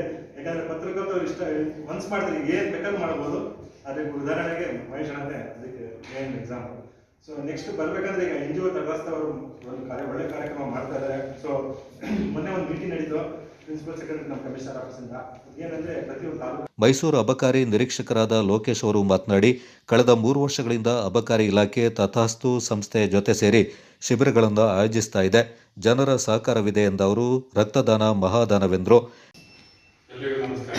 ನಾನಿಲ್ಲಿ 2022 ಇಸ್ವಿಯಲ್ಲಿ ಅಬಕಾರಿ ನಿರೀಕ್ಷಕರಾಗಿ ಪ್ರಮೋಷನ್ ಆಗಿ ಬಂದಾಗ ನಮ್ಮ ಶಿವು, ನಮ್ಮ ಆತ್ಮೀಯ ಗೆಳೆಯ ಮೊದಲಿಂದನೇ ಅವರೊಂದು ತಥಾಸ್ತು ಸಂಸ್ಥೆಯ ವತಿಯಿಂದ ನಾವು ಬ್ಲಡ್ ಡೊನೇಷನ್ ಕ್ಯಾಂಪ್ ಮಾಡ್ತೀವಿ. ಮತ್ತು ಅದರಿಂದ ನಮಗೆ ಬ್ಲಡ್ ಏನು ಅವಶ್ಯಕತೆ ಇದೆ ಅಂತೆಲ್ಲ ನನಗೆ ಹೇಳಿದಾಗ ಆಯಿತು. ನಮ್ಮದು ಸರ್ಕ್ಯುಲರ್ ಇತ್ತು ಗೌರ್ಮೆಂಟ್ದು. ಆವಾಗಲೂ ಇವ್ರ ಸಹಾಯದಿಂದಲೇ ನಾವು ಮ್ಯಾಸಿವ್ ಆಗಿ ಮಾಡಿದ್ದು. ಅವರಿಗೆ ಪಾಪ ಚಿಕ್ಕ ಸಂಸ್ಥೆ ಅದರಿಂದ ಆರ್ಥಿಕವಾಗಿ ಸ್ವಲ್ಪ ಅವರಿಗೆ ಸಹಾಯ ಮಾಡಿಕೊಂಡು ನಾವು ಪ್ರತಿ ಬ್ಲಡ್ ಡೊನೇಷನ್ ಕ್ಯಾಂಪ್ ಮಾಡಿ ಬ್ಲಡ್ ಕಲೆಕ್ಟ್ ಮಾಡಿ ಅವಶ್ಯಕತೆ ಇದ್ದಾಗ ನಮ್ಮ ಕರುಣಾಯಿ ಸರ್ ಹೇಳ್ತಾ ಇದ್ರು. ನಾವು ಬಿಟಿಸಿಜಿ ಕಾಲೇಜಿನ ಪ್ರಾಂಶುಪಾಲ ಹರ್ಷ ಮಾತನಾಡಿ, ರಕ್ತದಾನದ ಬಗ್ಗೆ ಯುವಕರು, ವಿದ್ಯಾರ್ಥಿಗಳಲ್ಲಿ ಅರಿವು ಮೂಡಿಸುವ ಕಾರ್ಯವಾಗಬೇಕು. ಆ ನಿಟ್ಟಿನಲ್ಲಿ ನಮ್ಮ ಕಾಲೇಜು ತಥಾಸ್ತು ಸಂಸ್ಥೆಯ ಜೊತೆ ಸೇರಿ ರಕ್ತದಾನ ಶಿಬಿರ ಆಯೋಜಿಸಲು ಸಹಕರಿಸ್ತಾ ಇದೆ ಎಂದರು. ಮಡಿಕೇರಿ ರಕ್ತನಿಧಿ ಘಟಕದ ವೈದ್ಯರಾದ ಕರಂಬಯ್ಯ ಮಾತನಾಡಿ, ಇತ್ತೀಚೆಗೆ ರಕ್ತದ ಬೇಡಿಕೆ ಹೆಚ್ಚಾಗಿದೆ. ಜಿಲ್ಲೆಯಲ್ಲಿ ಒಂದೇ ರಕ್ತನಿಧಿ ಘಟಕ ಇರೋದರಿಂದ ರಕ್ತ ಪೂರೈಸಲು ಕಷ್ಟವಾಗ್ತಾ ಇದೆ ಎಂದರು. ಕೊಡಗು ಜಿಲ್ಲೆ ಮಾತ್ರವಲ್ಲದೆ ಅಕ್ಕಪಕ್ಕದ ಜಿಲ್ಲೆಗಳಿಂದಲೂ ಬೇಡಿಕೆ ಬರ್ತಾ ಇದೆ. ಆದ್ದರಿಂದ ಹೆಚ್ಚಿನ ಶಿಬಿರಗಳನ್ನು ಆಯೋಜಿಸುವ ಮೂಲಕ ರಕ್ತ ಸಂಗ್ರಹಣೆಯಾಗಬೇಕಿದೆ ಎಂದರು. ಸ್ವಲ್ಪ ಮಾಹಿತಿಗಳನ್ನ ಕೊಡ್ತೀನಿ. ಯಾಕೆಂತಂದರೆ ನಿಮಗೆ ಬೇರೆಯವರಿಗೆಲ್ಲ ಗೊತ್ತಿದೆ. ಅಂದರೆ ನಿರಂತರವಾಗಿ ನಡೀತಾ ಇರುವಂಥ ಒಂದು ಶಿಬಿರಗಳಿದು. ಪ್ರತಿ 3 ತಿಂಗಳಿಗೊಮ್ಮೆ ತಥಾಸ್ತು ಸಂಸ್ಥೆಯವರು ರೆಗ್ಯುಲರ್ ಆಗಿ ಕಳೆದ 6 ವರ್ಷಗಳಿಂದ ಮಾಡ್ತಾ ಬರ್ತಾ ಇದ್ದಾರೆ. ಅವರೆಲ್ಲರಿಗೂ ಇದ್ರ ಬಗ್ಗೆ ಸಾಕಷ್ಟು ಮಾಹಿತಿ ಇದೆ. ಕಾಲೇಜು ವಿದ್ಯಾರ್ಥಿಗಳಿರೋದ್ರಿಂದ ರಕ್ತದಾನದ ಬಗ್ಗೆ ಕೆಲವು ಮಾತುಗಳನ್ನ ಹೇಳ್ತೀನಿ. ಯಾಕೆಂದರೆ ನಿಮಗೆ ಗೊತ್ತಿರಬೇಕಾದಂಥ ವಿಷಯಗಳು. ಮೊದಲನೇದಾಗಿ ಎಲ್ಲರೂ ಕೂಡ ರಕ್ತದಾನ ಮಾಡಲಿಕ್ಕೆ ಆಗಲ್ಲ. ಸಾಕಷ್ಟು ಸರ್ಕಾರಿ ಅಧಿಕಾರಿಗಳನ್ನ ನೋಡುತ್ತಾರೆ. ಅವರು ಬೆಳಗ್ಗೆ ಆಫೀಸ್ಗೆ ಬರೋದು, ಅವರು ಡ್ಯೂಟಿ ಮಾಡೋದು, ಹೋಗೋದಿರ್ತಾರೆ. ಸಾಮಾಜಿಕವಾಗಿ ಕಾರ್ಯಗಳಲ್ಲಿ ತೊಡಗಿಸಿಕೊಳ್ಳುವಂಥ ಮನುಷ್ಯರಂತರೂ ತುಂಬ ಕಮ್ಮಿ. ಬಹುಶಃ ಈ ಹಿಂದೆ ಕೂಡ ನಮ್ಮ ಶಿವು ಇವರೆಲ್ಲ ಹೇಳಿದ್ರು, ಗೌರ್ಮೆಂಟ್ ಸರ್ಕ್ಯುಲರೇ ಎಲ್ಲ ಇಲಾಖೆ ಮೂಲಕ ಒಂದು ರಕ್ತದಾನ ಶಿಬಿರವನ್ನು ಮಾಡಬೇಕು. ಮತ್ತೆ ಆ ನಿಟ್ಟಿನಲ್ಲಿ ಇವತ್ತು ಲೋಕೇಶ್ ಅವರು ತುಂಬ ಕಾರ್ಯತತ್ಪರರಾಗಿದ್ದಾರೆ. ಹಾಗೆ ಸಜ್ಜನ್ ಅವರು ಹೇಳದಂತೆ ಇಂತಹ ಒಂದು ಎನ್ಜಿಒ ಸಂಘ ಸಂಸ್ಥೆಗಳು ಮಾಡಿದಂತಹ ಸಂದರ್ಭದಲ್ಲಿ ನಾವು ಮಾಧ್ಯಮದವರು ಸಹಕಾರ ಕೊಡುವಂತ ತಥಾಸ್ತು ಸಂಸ್ಥೆಯ ಅಧ್ಯಕ್ಷ ಉದಯ ಮಾಳ ಕಾರ್ಯಕ್ರಮದ ಅಧ್ಯಕ್ಷತೆ ವಹಿಸಿದ್ರು. ಪತ್ರಿಕಾ ಭವನದ ಅಧ್ಯಕ್ಷ ಎಸ್ ಮಹೇಶ್, ತಥಾಸ್ತು ಸಂಸ್ಥೆಯ ಪದಾಧಿಕಾರಿಗಳು ಈ ಸಂದರ್ಭ ಪಾಲ್ಗೊಂಡಿದ್ದರು. ಸಾಮಾಜಿಕ ಜಾಲತಾಣದಲ್ಲಿ ತೇಜೋವಧೆ ಮಾಡಲಾಗಿದೆ ಎಂದು ವಿರಾಜಪೇಟೆಯ ಇಂಜಿನಿಯರ್ ಸುರೇಶ್ ಹೇಳಿದ್ದಾರೆ. ತಾನು ಸಾರ್ವಜನಿಕ ರಸ್ತೆಯಿಂದ ಸ್ವಂತದ ಬಳಕೆಗೆ ಉಪಯೋಗಿಸ್ತಾ ಇದ್ದೇನೆ ಅಂತ ಅಲ್ಲಿನ ನಿವಾಸಿಯೊಬ್ಬ ಮೊಬೈಲ್ನಲ್ಲಿ ವಿಡಿಯೋ ತೆಗೆದು ಸಾಮಾಜಿಕ ಜಾಲತಾಣದಲ್ಲಿ ಹರಿಯಬಿಟ್ಟಿದ್ದಾನೆ. ತಾನು ಕಟ್ಟಡ ನಿರ್ಮಾಣ ಮಾಡುವ ಕಾರ್ಯವನ್ನ ಸುಮಾರು 30 ವರ್ಷಗಳಿಂದ ಮಾಡ್ತಾ ಇದ್ದೇನೆ. ವಿರಾಜಪೇಟೆ ನಗರದ ನೆಹರು ನಗರದ ಮುಖ್ಯ ರಸ್ತೆಗೆ ಶಾಸಕರ ನಗರಾಭಿವೃದ್ಧಿ ಅನುದಾನದಲ್ಲಿ 20 ಲಕ್ಷ ರೂಪಾಯಿ ವೆಚ್ಚದಲ್ಲಿ ನೂತನ ಕಾಂಕ್ರೀಟ್ ರಸ್ತೆ ನಿರ್ಮಾಣವಾಗ್ತಾ ಇದೆ. ಆದರೆ ಸರ್ಕಾರದ ವತಿಯಿಂದ ನಡೀತಾ ಇರುವ ಕಾಮಗಾರಿ ಸರಿಯಾದ ರೀತಿಯಲ್ಲಿ ನಡೆಯಬೇಕು ಎಂದು ಶಾಸಕರು ತಿಳಿಸಿದ್ದಾರೆ. ಆದ್ದರಿಂದ ತಾನು ಸ್ಥಳೀಯ ನಿವಾಸಿಯಾಗಿದ್ದು ಅಲ್ಲಿ ಸಮರ್ಪಕವಾಗಿ ಕೆಲಸ ನಡೀತಾ ಇರಲಿಲ್ಲ. ಕಾಮಗಾರಿ ನಡೀತಾ ಇದ್ದಾಗ ತಾನು ಅದನ್ನು ನೋಡಿ ಸಂಬಂಧಪಟ್ಟ ಗುತ್ತಿಗೆದಾರರು ಬಳಿ ಮಾಹಿತಿಯನ್ನು ಬಯಸಿದಾಗ ಅವರು ಸರಿಯಾದ ಮಾಹಿತಿ ನೀಡಲಿಲ್ಲ. ಆದ್ದರಿಂದ ಅವರು ನಡೆಸ್ತಾ ಇರುವ ಕಾಮಗಾರಿ ಬಗ್ಗೆ ವಿಡಿಯೋ ತೆಗೆದು ಪಟ್ಟಣ ಪಂಚಾಯಿತಿ ಮುಖ್ಯಾಧಿಕಾರಿಗಳಿಗೆ ಕಳುಹಿಸಿದ್ದೆ. ಶಾಸಕರ ಮಾಹಿತಿ ಮೇರೆಗೆ ಮುಖ್ಯಾಧಿಕಾರಿಗಳು ಆಗಮಿಸಿ ಕಾಮಗಾರಿ ವೈಜ್ಞಾನಿಕ ರೀತಿಯಲ್ಲಿ ನಡೆಸಲು ಗುತ್ತಿಗೆದಾರರಿಗೆ ಸೂಚಿಸಿದ್ದಾರೆ. ವಿಡಿಯೋ ತೆಗೆದ ವ್ಯಕ್ತಿ ತನ್ನ ಮನೆ ಮುಂದೆ ಕಾಂಕ್ರೀಟ್ ಹಾಕಿಸಿಕೊಂಡು ತನ್ನ ಬಗ್ಗೆ ಮಾಹಿತಿ ಹಾಕಿದ್ದು ಸರಿಯಲ್ಲ ಅಂತ ಸುರೇಶ್ ತಿಳಿಸಿದ್ದಾರೆ. ನಾನು ವಿಡಿಯೋ ಮಾಡಿ ಕಳಿಸಿರೋದು ದಯವಿಟ್ಟು ಪಟ್ಟಣ ಪಂಚಾಯತಿಯ ಜವಾಬ್ದಾರಿಯುತ ಅಧಿಕಾರಿಗಳು ಬಂದು ಅದನ್ನು ಸರಿಯಾದ ರೀತಿಯಲ್ಲಿ ಮಾಡಿಸಿ ಅಂತ ಹೇಳಿದ್ದೀನಿ ಹೊರತು ನಾನು ಕಳಪೆ ಕಾಮಗಾರಿ ಅಂತ ಹೇಳಿಲ್ಲ. ಮಾಡೋದನ್ನು ಕರೆಕ್ಟಾಗಿ ಮಾಡಿಸಿ ಅಂತ ಹೇಳಿದ್ದೀನಿ. ನಿನ್ನೆ ಕಾಂಕ್ರೀಟ್ ಆಗುವಾಗ ಇವರು ಮಾಡಿದಂತೂ 100ಕ್ಕೆ 100 ನಾನ್ ಟೆಕ್ನಿಕಲ್ ಆಗಿ ಮಾಡಿದ್ದಾರೆ, ಅವೈಜ್ಞಾನಿಕವಾಗಿ ಮಾಡಿದ್ದಾರೆ. ಯಾಕೆ ಅಂತ ಹೇಳಿದ್ರೆ ಅಲ್ಲಿ ಈಗ ಆಸ್ಫಾಲ್ಟ್ ತೆಗೆದಿದ್ದಾರೆ. ಯಾವುದು ಡಾಂಬರೀಕರಣ ತೆಗೆದಾಗ ಡಾಂಬರೀಕರಣ ಒಂದು 2 ಇಂಚು 3 ಇಂಚು ದಪ್ಪ ಇರುತ್ತೆ. ಇವರು ಕಾಂಕ್ರೀಟ್ ಹಾಕಬೇಕಾದ್ರೆ 8 ಇಂಚು ಅಥವಾ 6 ಇಂಚು ಕಾಂಕ್ರೀಟ್ ಥಿಕ್ನೆಸ್ ಪ್ಲಸ್ ಅದರ ಮೇಲ್ಗಡೆ ಅದರ ಕೆಳಗಡೆ ಬರುವಂಥ ಈ ಬೇಸ್ ಕೋರ್ಸ್ ರೋಡಿಗೆ ಮೇಯ್ನ್ ಆಗಿ ಬೇಕಾಗಿದ್ದ ಫೌಂಡೇಶನ್ ಇರೋದು ವೆಟ್ ಮಿಕ್ಸ್. ಆ ಫೌಂಡೇಶನ್ ಸರಿ ಆಗ್ತಿಲ್ಲ, ಅದಕ್ಕೊಂದು ಥಿಕ್ನೆಸ್ ಬರುತ್ತೆ 6 ಇಂಚ್ ಇರ್ಬೋದು, 15 ಸೆಂಟಿಮೀಟರ್ 20 ಸೆಂಟಿಮೀಟರ್ ಇರ್ಬೋದು. ಹಾಗೆ ಇವ್ರು ಏನು ಮಾಡಬೇಕು, ಈ ನೆಹರು ನಗರ ಅಂತ ಹೇಳುವಂಥದ್ದು 45 ವರ್ಷ ಮುಂಚೆಯಿಂದ ರಸ್ತೆ ಆಗಿರುವಂಥದ್ದಲ್ಲಿ ಆ ಕಡೆ ಈ ಕಡೆ ಲೆಫ್ಟ್ ಸೈಡು ರೈಟ್ ಸೈಡು ಕೆಳಗಡೆಯಿಂದ ಎಂಡ್ವರೆಗೂ 2 ಕಡೆಗೂ ರಸ್ತೆಗಳಾಗಿದೆ, ಆಲ್ರೆಡಿ ಕಾಂಕ್ರೀಟೀಕರಣ ಆಗಿದೆ. ಅದನ್ನು ಮ್ಯಾಚ್ ಮಾಡುವ ರೀತಿಯಲ್ಲಿ ಇವರು ಕೆಲಸ ಮಾಡಬೇಕಾದ್ರೆ ಇವ್ರು ಏನು ಮಾಡಬೇಕು, ಈ ಹೊಸದಾಗಿ ಹಾಕುವಂಥ ಕಾಂಕ್ರೀಟ್ ಥಿಕ್ನೆಸ್ಸು ಪ್ಲಸ್ ಅದರ ಕೆಳಗೆ ಹಾಕುವಂಥ ಫೌಂಡೇಶನ್ ಏನು ABC ಮೆಟೀರಿಯಲ್ ಈ ವೆಟ್ ಮಿಕ್ಸ್, ಈ 2 ಥಿಕ್ನೆಸ್ ಸೇರಿದಾಗ ಸುಮಾರು 1 ಅಡಿ ಎಷ್ಟು ಬರ್ತದೆ. 1 ಅಡಿ ಮಣ್ಣು ಹಾಕ್ಬಿಟ್ಟು ಅಡ್ಜಸೆಂಟ್ ಇರುವಂಥ ರೋಡ್ಗಳಿಗೆ ಮ್ಯಾಚ್ ಮಾಡುವ ಲೆವೆಲ್ಗೆ ತರಬೇಕು. ಅದು ಕ್ಯಾಲ್ಕುಲೇಷನ್ ಇವರು ಮೇಲ್ಗಡೆ ಆಸ್ಫಾಲ್ಟ್ ಮಾತ್ರ ತೆಗೆದಿದ್ದಾರೆ, ಯಾವುದು ಡಾಂಬರೀಕರಣ ತೆಗೆದುಬಿಟ್ಟು ಅಲ್ಲಿ ಕಾಂಕ್ರೀಟ್ ಹಾಕಿದಾಗ ಇರುವ ಲೆವೆಲಿಂದ ಸುಮಾರು 1 ಅಡಿ ಎತ್ತರಕ್ಕೆ ಬಂದಿದೆ. ಈ 1 ಅಡಿ ಎತ್ತರಕ್ಕೆ ಬಂದಾಗ ಅಲ್ಲಿ ಆ ಕೆಲಸ ಆಗ್ತಾ ಇருக்கு. ನನ್ನ ಮನೆಗೆ ಹೋಗುವಂಥ ದಾರಿ, ನನ್ನ ಮನೆಗೆಲ್ಲ ಅಲ್ಲಿ 5-6 ಮನೆ ಇದೆ. 5-6 ಮನೆಗೆ ಹೋಗುವಂಥ ದಾರಿಯಲ್ಲಿ ಸಡನ್ ಆಗಿ ಸ್ಟೀಪ್ ಆಗಿ ಬರುತ್ತೆ. ಅಲ್ಲಿ ಗಾಡಿ ಹತ್ತಬೇಕಾದ್ರೆ ಗಾಡಿದು ಇವನ್ ಬೈಕ್ ಹತ್ತಿದ್ರು ಅದರದ್ದು ಬಾಟಮ್ ತಾಗೋದು ಪರಿಸ್ಥಿತಿ ಇತ್ತು. ಅದನ್ನು ಅಲ್ಲಿ ಪಟ್ಟಣ ಪಂಚಾಯತಿಯ ಸೂಪರ್ವೈಸರ್ಗೆ ಹೇಳಿದಾಗ ಅವರಿಗೆ ಒಪ್ಕೊಂಡಿದ್ದಾರೆ. ಅಲ್ಲಿ ಕೆಲಸ ಮಾಡ್ತಂಥ ಕಾಂಟ್ರಾಕ್ಟ್ ಸೂಪರ್ವೈಸರ್ ಅವರು ಒಪ್ಕೊಂಡಿದ್ದಾರೆ, ಮಾಡಿಕೊಡ್ತೀನಿ ಅವ್ರು ಮಾಡಿಕೊಟ್ಟಿದ್ದಾರೆ. ನಾನೇನು ಬಲವಂತವಾಗಿ ಫೋರ್ಸ್ ಮಾಡಿದ್ದಲ್ಲ. ಒಂದು ವ್ಯಕ್ತಿ ಅಲ್ಲಿ ಪಕ್ಕದ ಮನೆಯ ವ್ಯಕ್ತಿ ವಿಡಿಯೋ ಮಾಡ್ದ, ಅವನು ಕೂಡ ಕೇಳಿದ್ದಾನೆ, ಸುರೇಶ ಇದು ಸ್ವಲ್ಪ ಹೈಟ್ ಜಾಸ್ತಿ ಆಗಿದೆಯಲ್ಲ. ಹೌದು ಹೈಟ್ ಜಾಸ್ತಿ ಆಗಿದೆ, ಅದನ್ನು ಮ್ಯಾಚ್ ಮಾಡಬೇಕು, ಸ್ವಲ್ಪ ಉತ್ತರ ಹಾಕ್ಬೇಕು ಅಂತ ಹೇಳಿದ್ದಾರೆ. ನನ್ನ ಮನೆಯೊಳಗೆ ತಗೊಂಡಿಗೆ ಹಾಕಿಲ್ಲ, ನನ್ನ ಮನೆ ಎಂಟ್ರೆನ್ಸ್ಗೂ ತಲುಪಿಲ್ಲ. ಅಲ್ಲಿ ಸಾರ್ವಜನಿಕರು ಅಲ್ಲಿ 5-6 ಮನೆಗಳಿಗೆ ಕೆಳಗೆ ಆ ಮನೆಗಳಿಗೆ ಹೋಗುವಂಥ ಆಟೋ ರಿಕ್ಷಾಗೆ ಸುಲಭವಾಗಿದ್ರು ನಾನು ಅದನ್ನು ಮಾಡಿಸಿರೋದು ಹೇಳಿದ್ದೀನಿ. ಅವ್ರು ಮಾಡಿದ್ದಾರೆ, ಯಾಕಂದ್ರೆ ಅವರಿಗೆ ಗೊತ್ತು ಆ ಸ್ಟೀಪ್ 1 ಅಡಿ ಎತ್ತರ ಬಂದಾಗ ಸಡನ್ ಆಗಿ ಎಕ್ಸಿಸ್ಟಿಂಗ್ ರೋಡಿಗೆ ಸ್ಲೋಪ್ ಬರಲ್ಲ ಅಂತ. ಅದನ್ನು ಅವ್ರು ಮಾಡಿಕೊಟ್ಟಿದ್ದಾರೆ. ಇವರು ವಿಡಿಯೋನು ಮಾಡಿದ್ದಾರೆ. ನಾನು ನಿಂತ ವಿಡಿಯೋ ತೆಗೆದುಬಿಟ್ಟು ಅದು ಬೇರೆ ರೀತಿಯಲ್ಲಿ ಈಗ ಸಾಮಾಜಿಕ ಜಾಲತಾಣ ಅರ್ಥ ಉಂಟು, ನನ್ನ ಮನೆಗೋಸ್ಕರ ಮಾಡಿದ್ದೇವೆ ಅಂತ. ಈ ವ್ಯಕ್ತಿ ಯಾರು ವಿಡಿಯೋ ತೆಗೆದಿದ್ದಾರಲ್ಲ ಅವನ ಮನೆ ಮುಂದೆ ನೀವು ನೋಡಿ, ಸ್ವಲ್ಪ ನೀವು ಹೋಗೋದ್ರ ಸ್ವಲ್ಪ ನೋಡಿಕೊಂಡು ಸಾಕು. ನಾನು ಮಾಡಿರೋದು ಸಾರ್ವಜನಿಕ ರಸ್ತೆಗೆ, ಅವನು ಮಾಡಿರೋದು ಅವನ ಮನೆ ಮುಂದೆ ಗೇಟ್ ತನಕ ಮಾಡಿಸ್ಕೊಂಡಿದ್ದಾನೆ. ಈ ಕಾಂಕ್ರೀಟ್ದು ಬಿಡ್ತಿರೋದು 4 ಮೀಟ್ರು, ಅಲ್ಲಿ ಅವ್ರು ಹೇಳೋದು ಟೆಂಡರಲ್ಲಿ ಇರೋದು 4 ಮೀಟ್ರು. ಅವನ ಮನೆ ಮುಂದೆಗಡೆ ಸುಮಾರು 6 ಮೀಟರ್ ತನಕ ಆಗಿದೆ. ಇದು ಯಾರು ದುಡ್ಡಲ್ಲಿ ಹಾಕ್ಸಿರೋದು ಅವನು? ಆಮೇಲೆ ಹೇಳ್ತಾ ಇದ್ದಾರೆ ನಾನು ನನ್ನ ಮನೆಗೋಸ್ಕರ ಸಾರ್ವಜನಿಕ ದುಡ್ಡಲ್ಲಿ ಮಾಡಿದೆ ಅಂತ. ನನ್ನ ತಂದೆ ನನ್ನನ್ನು ಓದಿಸಿ ಬೆಳೆಸಿರೋದು, ಒಳ್ಳೆ ವಿದ್ಯಾಭ್ಯಾಸ ಕೊಟ್ಟಿದ್ದಾರೆ. ನಾವು ನಮ್ಮ ಸ್ವಂತ ಖರ್ಚಲ್ಲಿ ಮನೆಯಲ್ಲಿ ಕೆಲಸ ಮಾಡ್ತೀವಿ ಮತ್ತು ನನಗೆ ಸಾರ್ವಜನಿಕ ದುಡ್ಡು ಅವಶ್ಯಕತೆ ಇಲ್ಲ. ಸಾರ್ವಜನಿಕ ದುಡ್ಡು ಸಾರ್ವಜನಿಕರಿಗೆ ಉಪಕಾರ ಆಗಬೇಕು. ಈ ರೀತಿಯಲ್ಲಿ ಒಂದು ಎಂತ ಹೇಳೋದು ಅಪಪ್ರಚಾರ ನಡೀತಾ ಇದೆ. ಇದನ್ನ ನಾನು ಪ್ರೂವ್ ಮಾಡಬೇಕು ಅಂತಕೊಂಡು ಈ ಒಂದು ಮೀಡಿಯಾ ಕರೆದಿದ್ದೇನೆ. ಮತ್ತು ಈ ಯಾರು ಇವಾಗ ವಿದ್ವಾಂಸ ಈಗ ಇದು ಮಾಡಿದಲ್ಲ, ವಿಡಿಯೋ ಮಾಡಿದಲ್ಲ, ಅವೊಂದು ಹಳೆ ಹಿಸ್ಟ್ರಿ ತೆಗೆದ್ರೆ ಒಂದು 15-20 ವರ್ಷ ಮುಂಚೆ ಒಂದು ಮನೆ ಕಟ್ಟುವಾಗ ಅಲ್ಲಿದ್ದಂಥ ತಡೆಗೋಡೆಗಳು, ಈಗ ಒಂದು ಮನೆಯಲ್ಲಿ ಕಟ್ಟು ಬಾಡಿಗೆ ಕೊಟ್ಟು ಚೆನ್ನಾಗಿದ್ದಾನೆ. ಈ ತಡೆಗೋಡೆಗಳು ಕೂಡ ಪಟ್ಟಣ ಪಂಚಾಯತಿಯ ದುಡ್ಡಿದಾಗಿರುವಂಥದ್ದು ಮಾಹಿತಿ ಇದೆ. ತನಿಖೆಗೆ ಹೋದರೆ ಅದು ಕೂಡ ಹೊರಗೆ ತೆಗಿಬೇಕಾಗತ್ತೆ. ಈ ಥರ ವಿಚಾರಗಳು ನಡೀತದೆ. ಅವನು ಮಾಡ್ಕೊಂಡಿದ್ದ ಅವನ ಮನೆ ಮುಂದೆ ಹಾಕ್ಸಿದ್ದಾನೆ. ನಾವು ಮಾಡ್ಕೊಂಡಿದ್ದು ಸಾರ್ವಜನಿಕ ಅಲ್ಲಿ 5-6 ಮನೆಗಳಿಗೆ ಹೋಗುವಂಥ ದಾರಿಗೆ ಗಾಡಿ ಸುಲಭವಾಗಿ ಹೋಗಿತ್ತು ಮಾಡಿಸಿರೋದು. ಇದು ಇವರ ಎಕ್ಸ್ಟ್ರಾ ಕಾಂಕ್ರೀಟ್ ಹಾಕ್ಬಾರ್ದಿದ್ರೆ ಇವ್ರು ಏನು ಮಾಡಬೇಕು, ಮಣ್ಣು ತೆಗೆದುಬಿಟ್ಟು ಎಕ್ಸಿಸ್ಟಿಂಗ್ ಯಾವ ಲೆವೆಲ್ ಇತ್ತು ಆ ಲೆವೆಲ್ಗೆ ಕಾಂಕ್ರೀಟ್ನ ಫಿನಿಶ್ ಮಾಡಬೇಕು. ಬರೀ ಮೇಲ್ಗಡೆ 2 ಇಂಚು ಆಸ್ಫಾಲ್ಟ್ ಮಾತ್ರ ತೆಗೆದು ಅದರ ಮೇಲೆ 1 ಅಡಿ ಎತ್ತರ ಮಾಡಿಕೊಂಡು ಪಕ್ಕದವರೇನು ಏಣಿ ಮಾಡ್ಕೊಂಡು ಇಟ್ಕೊಂಡು ಹೋಗೋದಾ? ಈ ವಿಚಾರ ತಿಳಿಸ್ಲಿಕ್ಕೋಸ್ಕರ ನಾನು ಇವತ್ತು ಬಂದಿದ್ದೀನಿ. ಇದನ್ನ ಸರಿಯಾದ ರೀತಿಯಲ್ಲಿ ಮಾಡಿ ನಾವು ನಮ್ಮ ಪರ್ಸನಲ್ ಆಗಿ ಯಾವ ಕಾರಣಕ್ಕೆ ಉಪಯೋಗಿಸಿಲ್ಲ, ಸಾರ್ವಜನಿಕ ಉಪಕಾರವಂತ ಕೆಲಸಕ್ಕೋಸ್ಕರ ನಾನು ಇದನ್ನು ಇದು ಮಾಡ್ತಾ ಇದ್ದೀನಿ. ಕೊಡಗು ವಿವಿಗೆ ಒಳಪಡುವ ಫೀಲ್ಡ್ ಮಾರ್ಷಲ್ ಕೆಎಂ ಕಾರ್ಯಪ್ಪ ಕಾಲೇಜಿನ ಇಂಗ್ಲಿಷ್ ವಿಭಾಗದ ಜಾಯ್ಸ್ ಸಾಹಿತ್ಯ ಸಂಘದ ಆಶ್ರಯದಲ್ಲಿ beyond the book activity lead up ಎಂಬ ಸಾಹಿತ್ಯ ಕಾರ್ಯಕ್ರಮ ಕಾಲೇಜಿನ ಸೆಮಿನಾರ್ ಹಾಲ್ನಲ್ಲಿ ನಡೆಯಿತು. ಕಾರ್ಯಕ್ರಮದ ಪ್ರಾರಂಭದಲ್ಲಿ ಇಂಗ್ಲಿಷ್ ಸಾಹಿತ್ಯ ವಿದ್ಯಾರ್ಥಿ ಶಿಫಾ ಅವರು ಚಟುವಟಿಕೆಯ ಉದ್ದೇಶಗಳ ಬಗ್ಗೆ ಸಂಕ್ಷಿಪ್ತವಾಗಿ ಪರಿಚಯ ಮಾಡಿಕೊಟ್ರು. ಇಂಗ್ಲಿಷ್ ವಿಭಾಗದ ಮುಖ್ಯಸ್ಥೆ ಮತ್ತು ಜಾಯ್ಸ್ ಸಾಹಿತ್ಯ ಸಂಘದ ಅಧ್ಯಕ್ಷರಾದ ಪ್ರೊಫೆಸರ್ ನಯನ ಕಶ್ಯಪ್ ಅವರು ಮಾತನಾಡಿ, ಜಾಯ್ಸ್ ಸಾಹಿತ್ಯ ಸಂಘವು ವಿದ್ಯಾರ್ಥಿಗಳ ಒಳಗಿರುವ ಚಿಂತನೆ ಮತ್ತು ಪ್ರತಿಭೆಗೆ ವೇದಿಕೆ ಒದಗಿಸುವ ಉದ್ದೇಶದಿಂದ ಪ್ರತಿ ವರ್ಷ ವಿಭಿನ್ನ ಕಾರ್ಯಕ್ರಮಗಳನ್ನು ಆಯೋಜಿಸಿದೆ ಎಂದರು. ಪ್ರಾಂಶುಪಾಲರಾದ ಮೇಜರ್ ರಾಘವ ಬಿ ಅವರು ಮಾತನಾಡಿ, ವಿದ್ಯಾರ್ಥಿಗಳಿಂದ ಪ್ರೋತ್ಸಾಹಿಸಿ ಸಾಹಿತ್ಯದ ಮೌಲ್ಯವನ್ನು ಜೀವನದ ಬೆಳಕಾಗಿ ಪರಿಗಣಿಸುವಂತೆ ಕರೆ ನೀಡಿದರು. ಹಾಗೂ ಇಂತಹ ಕಾರ್ಯಕ್ರಮಗಳು ವಿದ್ಯಾರ್ಥಿಗಳಲ್ಲಿ ಆತ್ಮವಿಶ್ವಾಸವನ್ನು ಬೆಳೆಸುವ ಜೊತೆಗೆ ಮಾತನಾಡುವ, ಆಲೋಚಿಸುವ ಮತ್ತು ಅಭಿವ್ಯಕ್ತಿಯ ಕೌಶಲ್ಯವನ್ನು ಹೆಚ್ಚಿಸುತ್ತವೆ ಎಂದರು. ವಿದ್ಯಾರ್ಥಿಗಳಿಗಾಗಿ ವಿವಿಧ ಸಾಹಿತ್ಯಾಧಾರಿತ ಸ್ಪರ್ಧೆಗಳು ಆಯೋಜಿಸಲಾಗಿದ್ದು ವಿದ್ಯಾರ್ಥಿಗಳು ಉತ್ಸಾಹದಿಂದ ಕಾರ್ಯಕ್ರಮದಲ್ಲಿ ಪಾಲ್ಗೊಂಡಿದ್ದರು.